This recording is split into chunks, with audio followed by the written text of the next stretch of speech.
قالوا ما بست جوفي بينغافا ريفابريا سروك دونالد ترامب او ايراني نتشار بك جاركدي لسر ماسيا دانستاندران رونا جبركتنا كنو لسر برنامج ويا نافوكيان براستي ايران قفا لسر امريكا ولسر هاف بندنوي جبوش روفكرنا يعني جبوش روفكرنا كرت بسكايبي راستو خا دكتور محمد صالح زاده لكولري جيوبوليتيك وبربرسي نافن ديميناتو لفنلند لهلسنكي بمرة دكتور محمد قالك سباس جبو دميتا قالوا خواندنا وجفي قرجيرا تشيا وتشاوايا سلاورز بينر وبيسر وراجي از وساد فكر ما بيك جب سوزو بيمانا بريزيدنت ترامب ابويا بريجي چند سال بريجي كو ناراضيه به پیماننامه که نوبره ولات پنچکو و ایران راچه بویه یعنی پیماننامه ناوکی جبر چنده کو د صلات گرت دست او پیماننامه هلوشیان جاجبر چنده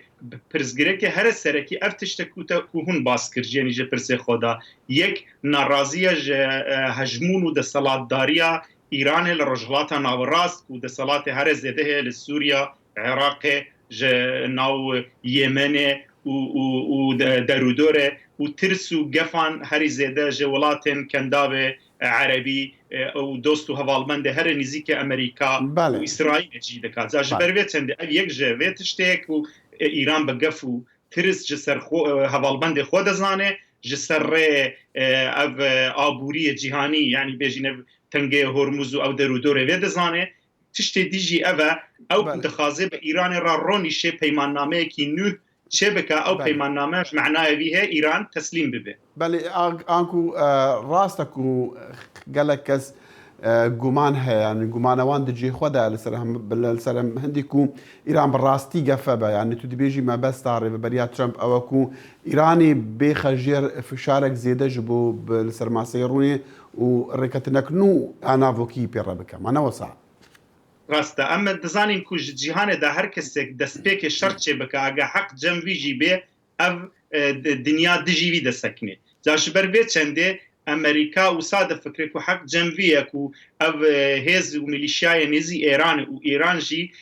هر زیاده برجواندی دوست امریکا و جهان خستنه سر خطره نتنه ایرو ماوی 40 سال جیده بی جاش بر به چنده دخازه دفاکتو چه ببه نخازه شرط چه ببه لی دخازه ایران تسلیم ببه و بیجه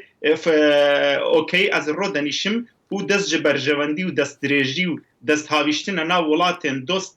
امریکا و رج آوا ودکشینه ایران جی از بساده فکر موسا رازی نابه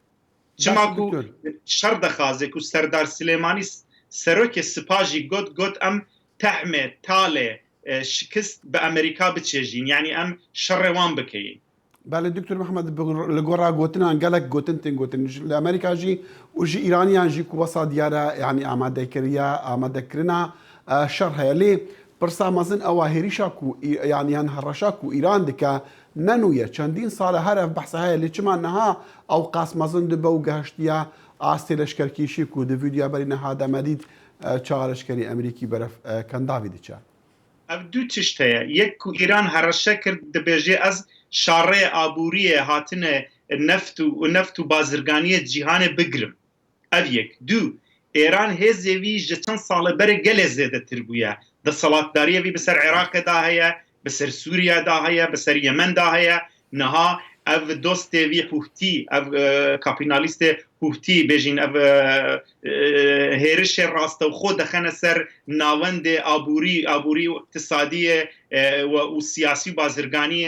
عربستان السعودية أبناء تقبل كردن جرية أمريكا را تشتي ديجي تن سال ديه دونالد ترامب مايك دوست هر نزيك إسرائيل دزانه كو أو هوالمند إيران كو دا صلاة زيادة بگرن پشتی كو ديمقراط دا صلاة بگرن دست جا أمريكا دا نكار زيادة ترزخت جسر إيران بكا و إيران هزوي بهستر ده به دا خازن بري كو ترامب دوره وي تواو به اف تشت پرزگرك إيران عل بكن دكتور محمد ديسان يعني بيتشر روجا مهديد وزير درفي امريكا بومبيو تشو عراقي و تدي هجداري دا عراقيان لغورا هنك بيامن كوج رويترز دو دركتين كاربدست العراقي قوتو برويترز كو وي هجداري دا عراقيان كو تشكداري نخوب تايبت اشعاع كنترول بكا يعني حتى چندي افي ويسي برا خو بسر روشا عراقي دا بقرا